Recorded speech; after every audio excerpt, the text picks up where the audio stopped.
bonjour à tous.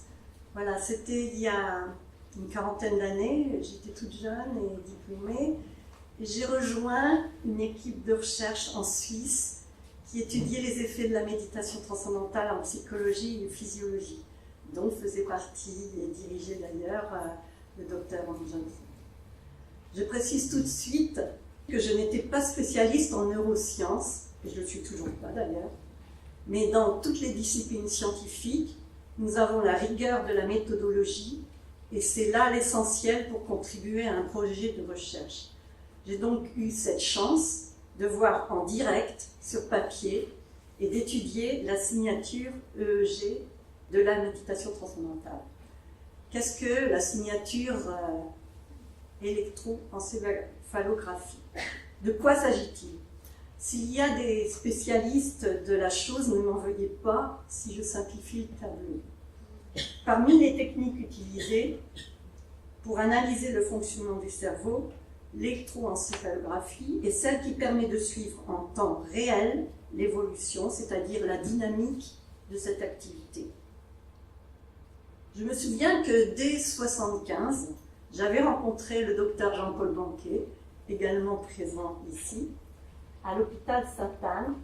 C'était bien l'hôpital Sainte-Anne? La Salpêtrière. Il avait repéré chez les méditants cette caractéristique unique de modification des ondes cérébrales liées à la pratique de la méditation transcendantale, ce qu'il a appelé la synchronie. Autrement dit, un fonctionnement plus ordonné du cerveau, comme vous le voyez ici. Il y a 40 ans, en Suisse, quand nous avons donné suite aux travaux du docteur Jean-Paul Banquet, il n'y avait pas l'informatique pour analyser. Tout était fait, pour ainsi dire, manuellement. La synchronie était observée visuellement en regardant sur les EEG les pics et les creux des ondes enregistrées. Je me souviens d'avoir pris les mesures des bouffées de synchronie avec ma règle et mon crayon. C'est tout. Pour autant, à la même époque, les travaux d'un physicien américain, Paul Levine, ont permis de visualiser cette synchronie. C'était le début de l'informatique dans ce domaine. Et vous avez ici une visualisation du degré de corrélation de l'activité des zones distinctes du cerveau. Les pics que vous voyez ici signifient qu'il y a une forte synchronie, une forte cohérence dans certaines fréquences donc, de l'activité électrique du cerveau. Rassurez-vous, je ne veux pas vous retracer ici 40 années d'historique de cette observation. Mais avant d'arriver à la signature EEG de la méditation telle qu'elle est reconnue aujourd'hui, je voudrais vous rappeler quelques notions simples qui résument l'état des connaissances en neurosciences. La topographie du cerveau sur laquelle s'accordent les spécialistes distingue 4 lobes aux fonctions différenciées. Et je vous rassure, là, c'est d'une façon très simplifiée. À l'avant, en frontal et en préfrontal, vous avez les fonctions cognitives, c'est-à-dire le sujet. À l'arrière, la représentation du monde, par exemple la vision, c'est-à-dire l'objet. À gauche, le lobe temporal gauche, plutôt la mémoire et le langage, et à droite, la motricité. Tout cela, c'est vraiment de façon très simplifiée. L'imagerie médicale a montré aussi le rôle fondamental du cortex préfrontal dans sa relation avec un noyau central qu'on appelle l'amygdale, parce qu'il est en forme d'amande. L'amygdale est considérée comme le décodeur des stimuli qui pourraient être menaçants pour l'organisme. Pour résumer là encore, en situation de stress, le préfrontal se débranche et l'amygdale, qui fait partie du système limbique, prend le contrôle et oriente la réaction du corps en conséquence. Elle intervient aussi dans la modulation émotionnelle de la mémoire, c'est-à-dire dans les systèmes de mémorisation, là où l'émotion intervient. L'amygdale joue principalement le rôle de détecteur de danger. Elle semble aussi jouer le rôle de mise en éveil rapide du système cognitif. Le problème étant qu'en cas de stress excessif, notamment en stress post-traumatique, ce système d'alerte se dérègle. Et nous y reviendrons. Sur un tracé EEG, on distingue différents rythmes cérébraux classés selon leur fréquence, qui vont de la plus lente, delta, jusqu'à la plus rapide, gamma, et en passant par les rythmes θ et alpha, mais nous y reviendrons. Retenez simplement, et vous verrez pourquoi, la fréquence du rythme alpha 1 qui est de 8 à 10 battements par seconde, 8 à 10 Hz. Ce que ne montrent pas les EEG, c'est que le cerveau, avec sa centaine de milliards de neurones, fonctionne comme un ensemble de réseaux complexes et hiérarchisés. Je ne m'étendrai pas sur le sujet pour passer un peu plus de temps sur une découverte fondamentale récente qui date de 2010, de ce qu'on appelle le réseau en mode défaut. Comme le terme de mode réseau en mode défaut l'exprime, ce réseau s'active lorsque le cerveau est au repos. Un peu comme quand vous êtes dans un lieu public et qu'il n'y a personne, enfin qu'il n'y a aucune activité, il y a des lampes de veille qui s'allument. En revanche, quand vous entrez dans un lieu public et qu'il y a de l'activité, eh bien, les lampes du réseau, par défaut, s'éteignent. Donc, les conditions d'activation du réseau en mode défaut, c'est donc le repos les yeux fermés, et inversement, quand on est dans le contrôle, le réseau en mode défaut se met en veille.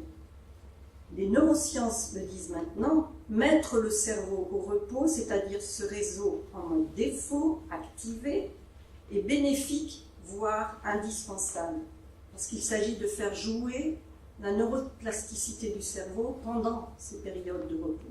En 2013, lors d'un congrès aux États-Unis, les scientifiques qui s'occupent des neurosciences se sont intéressés aux effets des différentes pratiques de méditation et se sont mis d'accord pour classifier ces pratiques en 3 familles. Les techniques de concentration, que vous voyez à gauche, les techniques d'attention non focalisée, dont relève la pleine conscience qui est maintenant très popularisée, notamment en France, et les techniques de transcendance automatique. Et dans ces techniques de méditation à transcendance automatique, vous avez la méditation transcendantale, le Qigong et le Zen, Zazen, mais dans des conditions très spéciales, c'est-à-dire observées chez des méditants de Zazen qui ont une pratique de décennies de méditation et de très longues méditations, c'est-à-dire des gens qui ont pratiquement consacré leur vie au Zazen. Vous verrez qu'on va insister sur ces techniques de transcendance automatique et notamment sur la méditation transcendantale. Du point de vue de l'activité cérébrale au sens large, chaque famille a sa signature. L'attention focalisée développe surtout la bienveillance et la méditation transcendantale développe en premier lieu la cohérence des ondes alpha 1 du cortex préfrontal. Et c'est ce qu'on va essayer de démontrer maintenant. Alors voilà la signature EEG que nous allons expliquer maintenant. C'est-à-dire que dans les techniques de concentration, on l'a vu, vous avez le cerveau qui est actif, donc le réseau en mode défaut qui est inactif. À l'opposé, dans la transcendance automatique, vous avez le réseau en mode défaut qui est actif parce que le repos est complet. Cette observation du réseau en mode défaut et de l'activité électrique, on le fait essentiellement par l'enregistrement des ondes électroencéphalographiques, dont nous avons aussi un démonstrateur ici. Ce que l'on a observé pendant la méditation transcendantale, c'est que, avant tout, il y a un développement des ondes alpha et surtout en amplitude et en cohérence. C'est-à-dire que vous voyez ici, à gauche, vous avez les yeux ouverts, vous avez un petit peu de cohérence. Dès que vous avez les yeux fermés, vous avez de l'alpha et de la cohérence en occipital. Et quand vous pratiquez la méditation transcendantale, c'est-à-dire la transcendance automatique, cette cohérence se détecte essentiellement en frontal et en préfrontal, et au cours de la pratique, elle s'étend à l'ensemble du cerveau. Ce qui est caractéristique et qui distingue les différentes techniques de méditation, c'est non seulement les fréquences et l'amplitude des fréquences différentes qui sont constatées dans l'activité cérébrale, mais c'est surtout le fait qu'il y a le développement des ondes alpha qui est caractéristique de la méditation transcendantale. Les travaux de Fred Travis, que vous voyez là, ont confirmé non seulement que le développement de la cohérence concernait principalement les ondes alpha 1 en amplitude et en durée, mais aussi que cela concernait principalement le cortex préfrontal. Mieux, avec le développement de la pratique, cette cohérence alpha 1 ne se cantonne pas au préfrontal, mais elle s'étend à l'ensemble de l'activité du cerveau. L'étude publiée dans la revue scientifique Brain and Cognition a porté, et que vous voyez ici, résumé ici, a porté sur 87 sujets pratiquant la méditation transcendantale depuis une période allant d'1 mois à 5 ans. Les chercheurs ont utilisé des questionnaires déclaratifs ainsi que des techniques d'imagerie médicale fonctionnelle repérant l'activité cérébrale dans 3 types de situations. Assis tranquillement les yeux fermés, durant la pratique de la méditation transcendantale et lors d'une tâche complexe sur ordinateur. Sur ce cliché, Fred Travis démontre que l'activité θ dans la partie avant orbiton frontal du cerveau est synonyme d'anticipation du plaisir et elle est détectée aussi bien chez les méditants de fraîche date que les anciens méditants, ceux qui méditent depuis plus longtemps. Comme l'explique le docteur Travis, cela indique que le fait d'aller vers des niveaux plus calmes d'activité mentale n'implique pas d'effort mental. De plus, cette activation spontanée du réseau par défaut est observée aussi bien chez les méditants que chez les méditants de longue date. Il ne s'agit pas de maîtriser de mieux en mieux un exercice mental, mais de s'exposer simplement à un processus naturel, l'aptitude naturelle de l'esprit à aller vers ces niveaux de moindre excitation que l'on appelle la transcendance.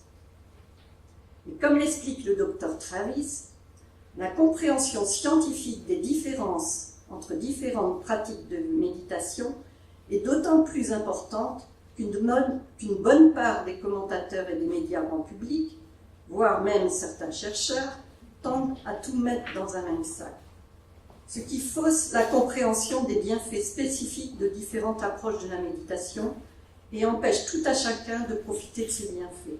Ce qui est important dans ce développement de la cohérence pendant la technique de méditation transcendantale, c'est que ça a des effets importants pour le reste de la vie. On ne médite pas simplement pour le plaisir de méditer, c'est pour toute la vie. Et on a observé, et c'est là que je reviens à l'explication sur l'amygdale et le cortex préfrontal, on a observé des effets particulièrement importants dans la situation du traitement du stress post-traumatique. Vous voyez là que, avec cette étude qui est une méta-analyse, c'est-à-dire une compilation de nombreuses études scientifiques qui ont porté sur le traitement du stress post-traumatique, on a constaté une différence fondamentale et spectaculaire de l'effet de la méditation transcendantale par rapport à d'autres techniques, notamment les techniques de pleine conscience. Maintenant, nous avons parmi nous deux spécialistes des Védas et des sons védiques, et vous allez voir que pendant la récitation des sons védiques, les chants védiques, il y aura aussi un effet spectaculaire de l'influence sur l'activité cérébrale, non seulement pendant la méditation transcendantale, mais aussi pendant l'écoute des sons védiques. Et j'invite le Rob Vandersloot. Pendant que le docteur Rob Vandersloot prépare le sujet, nous allons faire une démonstration des électroencéphalogrammes directement, en live. C'est-à-dire que, quand je vous parlais d'il y a 40 ans, qu'on avait des dispositifs très sophistiqués pour regarder les électroencéphalogrammes, maintenant ça se résume à un petit casque sur lequel on met des électrodes qui détectent l'activité électrique du cerveau en direct. Ne vous inquiétez pas, c'est absolument pas douloureux. Il pose quelques électrodes avec du gel sur la tête et on détecte directement l'activité électrique du cerveau et de la cohérence dans l'ensemble du cerveau des ondes alpha 1. Voilà pourquoi je voulais revenir sur ce sujet. Ah. On essaye d'avoir une démonstration directe. C'est Rob qui va diriger la session. Géraldine, c'est ça, médite depuis un peu moins d'1 an. Donc elle est encore très jeune méditante. Et donc elle a les yeux ouverts là. Yes, I'm speaking English, is that okay? My French is not so good. So what we see here is the 4 signals which are recorded. There are 4 electrodes on the brain, and 2 on the front and 2 on the back.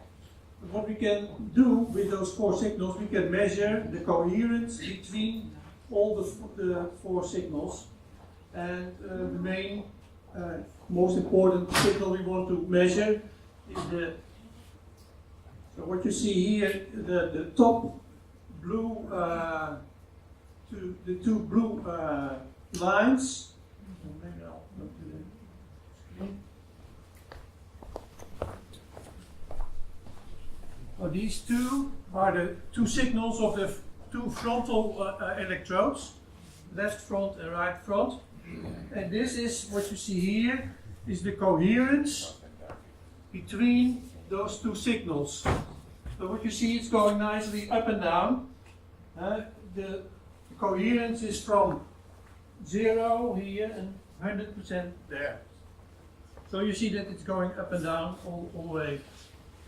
So if we now ask Bernadette to close her eyes, then what we will see is that the coherence will go up.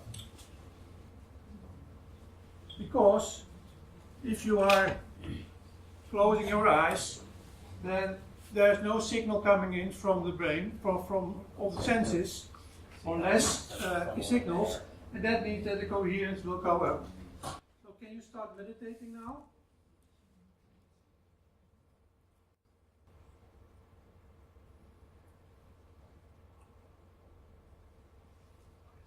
So what we see then, if we start to meditate, is that the amplitude of the waves will go up. And the coherence also will go up.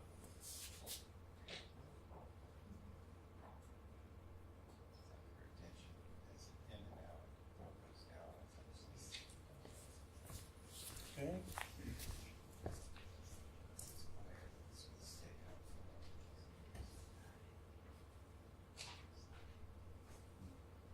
And then screen, that's this one, where you can see the power spectrum of the whole brain on all levels, starting at 4 Hz and ending at 40, so it's from theta till gamma activity. And what you see is that the brain now is producing only alpha on the low level, low alpha, alpha 1 what you call, and that is particularly the signal that this person is meditating. Alpha 1 is representative for meditating, is alert, restful alertness. And that's what you see when someone starts to meditate. And then you see that beta and gamma levels are very low, are almost nil. And there's sometimes also some beta activity. Yeah?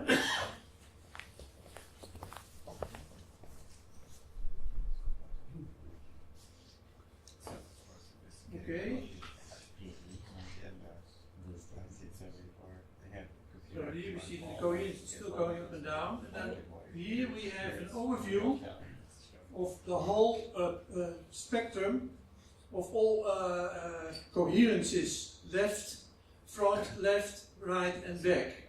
And the top part is the frontal, and then you see that the alpha, which is the brown line, is nicely high in coherence, and that the other three, theta, beta and gamma, are going up and down sometimes, and it just is not so. Someone who is growing into more coherence, is meditating for a longer time, you will see that the coherence in total will go up. So this picture actually, you can see how far is your growth towards higher states of consciousness, because this coherence is a measure for the state of consciousness. And the higher the coherence, the more enlightened brain you have, you can say. Okay? Yeah? That was it? Voilà. Vous avez une démonstration en direct, même si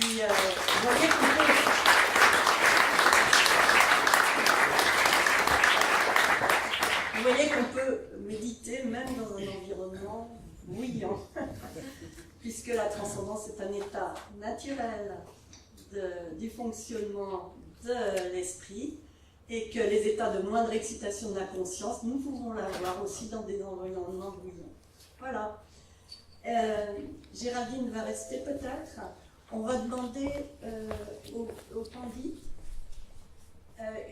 Vous allez maintenant avoir une démonstration de la récitation des Védas, des chants védiques. Donc, pour résumer un peu la présentation que vient de nous faire Anne-Marie, qui est allée un peu loin dans les détails, disons, du fonctionnement du cerveau, c'est que la pratique de la méditation transcendantale va développer les ondes alpha 1 principalement au niveau du cortex préfrontal au début, puis cette cohérence, il y a une augmentation à la fois en amplitude et en cohérence, elle va s'étendre à d'autres zones du cerveau, c'est-à-dire le cerveau va progressivement fonctionner comme une entité absolument unique et coordonnée. Et cette cohérence, elle va dépasser le stade des ondes alpha, c'est-à-dire qu'elle va se manifester aussi dans les ondes bêta et les ondes gamma. Et donc la personne devient totalement cohérente, à la fois dans son expérience de silence intérieur, comme dans l'activité la plus intense dans le monde extérieur. Voilà, donc cette signature de la méditation transcendantale est un point important.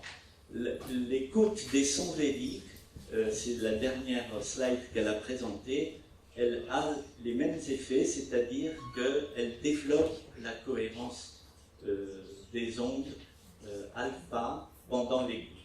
C'est une des techniques donc, que Maharishi a restaurée et qui est importante puisqu'elle fait partie, je dirais, des fondements même, je dirais, de l'Ayurveda Maharishi, c'est-à-dire le fondement de la conscience. Alors d'autres techniques ont été développées, mais principalement celle-là, parce qu'elle est accessible à tout le monde, on peut écouter tous les sons védiques, Et ce qu'il faut savoir, un petit point important, c'est qu'on parle de science védique, de son védique, et il faut avoir à l'esprit ce qu'est le Veda. Alors, le Veda est une connaissance. Le terme même signifie connaissance. Mais pas une connaissance au sens où nous l'entendons aujourd'hui. Par exemple, on dit la physique. La physique est une connaissance, elle se développe de manière progressive, elle est déductive. Le Veda est expérimenté directement dans la conscience quand les gens ont atteint un niveau de développement très avancé et que leur expérience de la conscience pure est extrêmement intense et que le silence intérieur est établi et le Veda est entendu dans cet état de conscience. Dans la tradition védique, on dit le Veda est Shruti. Shruti, c'est ce qui est entendu. Donc c'est une cognition plus qu'une connaissance développée par déduction. Donc c'est bien d'avoir à l'esprit cette différence, sachant que le Veda est une connaissance scientifique aussi, au terme de la science moderne, comme nous allons le voir après. Donc les pandits Maharishi qui sont là vont chanter les sons védiques. Donc pour en faire l'expérience, vous allez être simplement innocent, vous allez fermer les yeux et porter votre attention sur ce que vous entendez.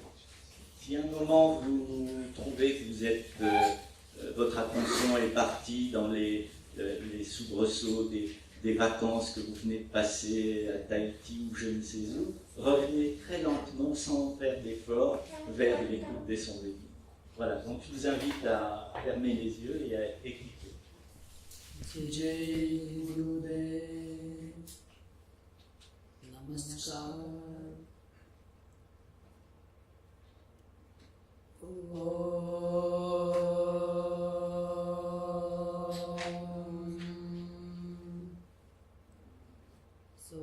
Swastina Indro Vriddhasarava Swastina Pukha Visvaveda Swastina Starksho Arishtanemi Swastino Brihaspati Dadhatu Gadanantva Gadapatigum Havamahe Priyarantva Priyapatigum Havamahe Nidhinantva Nidhipatigum Havamahe Vaso Mama Ahamajani Garbhadamatva Majasi Garbhadama Gayatri Trishtup-jagatyanushtup-panktyasaha Brihatyushaneha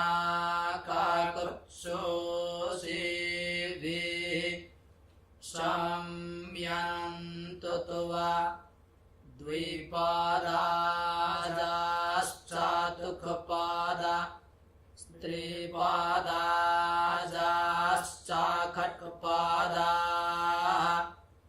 Vichandajaschasatsanda Sosivihi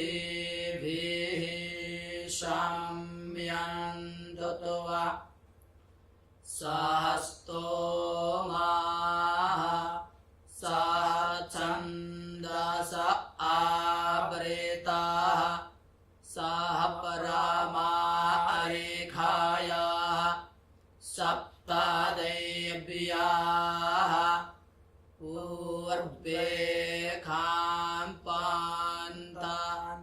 मानो दृश्याधीरा अन्नवाले भीरे रतियो नारसमेन्ना ओं जज्जाग्रातो दूरामोदैति दैवन् तादो सुप्तस्या तथैवैति दूरङ्गामान् ज्योतिखान् ज्योतिरेकान्तान् मे मना शिवसङ्कल्पमस्तु येन कर्माण्यपासो माने खीणो जज्ञे कृण्वन् तेभ्येदाथे खोधीराः जादापूर्वन् जक्षामन्ताः पराजानान्तान्मे माना शिवसङ्कल्पमस्तु जप्रजनानामुता चेतो धृतिश्चाज्योतिरं तारामृतं प्राजासु जस्मान्नारीते किञ्चन कर्म क्रियते तन्मे मनः शिवसङ्कल्पमस्तु जेनेदं भूतं भुवनं भाविघटपरिगिरेहि तामामृतेन सर्वं तन्नो वरुणः सर्मजक्षतो सर्मजक्षतो मर्माणिते वर्मणाच्छादाय मे सोमस्तुवा राजामृतेनानुवस्ताम् उरुर्वारियोर्वारुणस्ते क्रीणोतो जायन्तन्त्वानुदेवा मदन्तु इदं विष्णुर्विषकरमेत्रेधा निदाधे पदम् समोढामस्यापागुंसोरे स्वाहा नमः शम्भवाय च मायो भावाय च नमः शङ्कराय च मयस्कराय च नमः शिवाय च शिवतराय च अम्बे अम्बिके बालिके नमानायाति कश्चन शास्त्यसुवाकाः सुभद्रिकां काम्पीलवासिनीम् आकृष्णेन राजसा वर्तमानो निवेशयन्नमृतं मर्त्यञ्च हिरण्यायेन सविता रथेन देवो जातिभुवनानि पश्यन् अग्निर्देवता वातो देवता सूर्यो देवता चन्द्रमा देवता वसवो देवता रुद्रा देवता द्वितीया देवता मारुतो देवता विश्वे देवा देवता बृहस्पतिर्देवतेन्द्रो देवता वरुणो देवता दियोः शान्तिरन्तरिक्षगुं शान्तिः पृथिवी शान्तिरापः